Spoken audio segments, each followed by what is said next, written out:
हुई अष्टमी की कथा। एक साहूकार था जिसके 7 बेटे और 1 बेटी थी।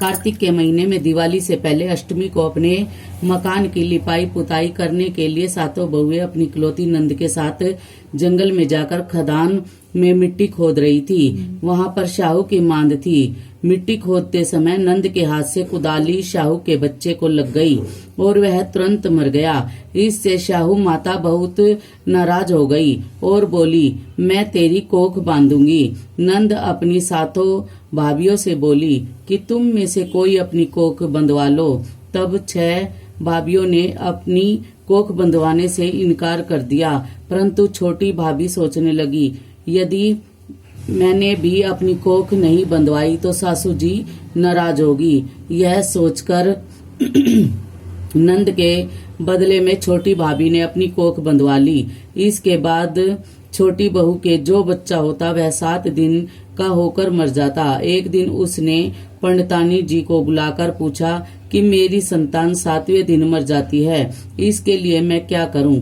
तब पंडित ने कहा कि तुम सुरई गाय की सेवा करो। सुरई गाय शाहू माता की भाईली है, वह तेरी कोख बंधवा देगी, तब ही तेरा खुलवा देगी।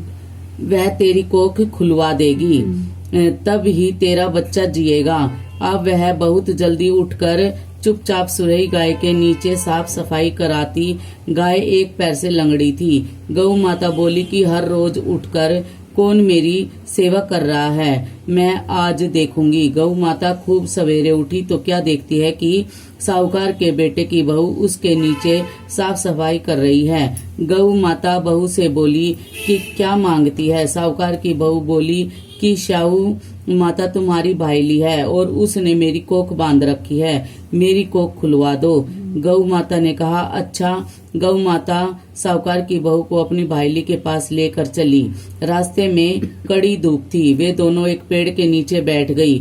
थोड़ी देर में एक सांप आया। उसने पेड़ पर गरुड़ पंखनी के बच्चे को डसने लगा। साहूकार की बहू ने सांप ढाल के नीचे दबा दिया और बच्चे को बचा लिया।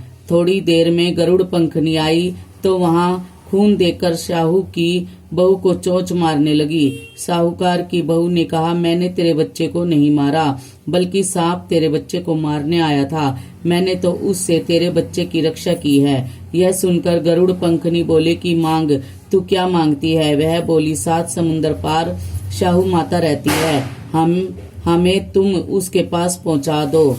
गरुड़ पंखनी ने दोनों को अपनी पीठ पर बैठाकर शाहू माता के पास पहुंचा दिया। शाहू माता उनको देखकर बोली कि आ बहन, बहुत दिनों में आई है। बातें करते समय शाहू माता ने बीच में कहा कि बहन, मेरे सिर में जुएं पड़ गई है। सुरई के कहने पर साहूकार की बहू ने उसके सिर की सारी जुएं निकाल दी।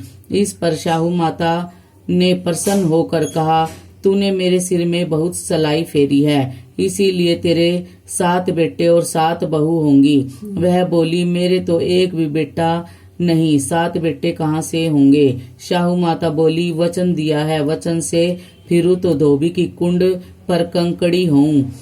साहूकार की बहू बोली कि मेरी कोख तो तुम्हारे पास बंद पड़ी है। यह सुन शाहू माता बोली कि तूने तो मुझे ठग लिया। मैं तेरी कोख खोलती तो नहीं थी, पर अब खोलनी पड़ेगी। जा, तेरे घर पर तुझे 7 बेटे 7 बहुएं मिलेगी।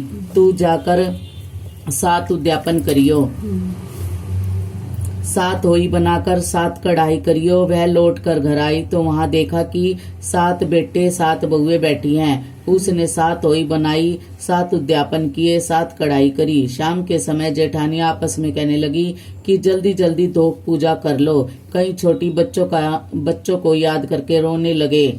थोड़ी देर में उन्होंने अपने बच्चों से कहा, अपनी चाची के घर जाकर देख कर आओ कि आज वह अभी तक रोई क्यों नहीं।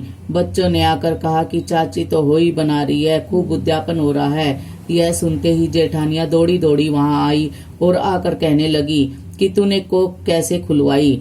उसने कहा, तुमने तो कोख बंधवाई नहीं थी, सो मैंने कोख बंधवा ली थी, परंतु अब शाहू माता ने दया करके मेरी कोख खोल दी है। शाहू माता जैसे साहूकार के बेटे की बहू की कोख खोली, वैसे ही हमारी और सब परिवार की बहुओं की कोख खोलती जाना। कहते हैं कि सुनता की हुकारा बरते की। इसके बाद गणेश जी की कहानी भी कह सुन लेते हैं। जय हो होई अष्टमी माता की जय हो।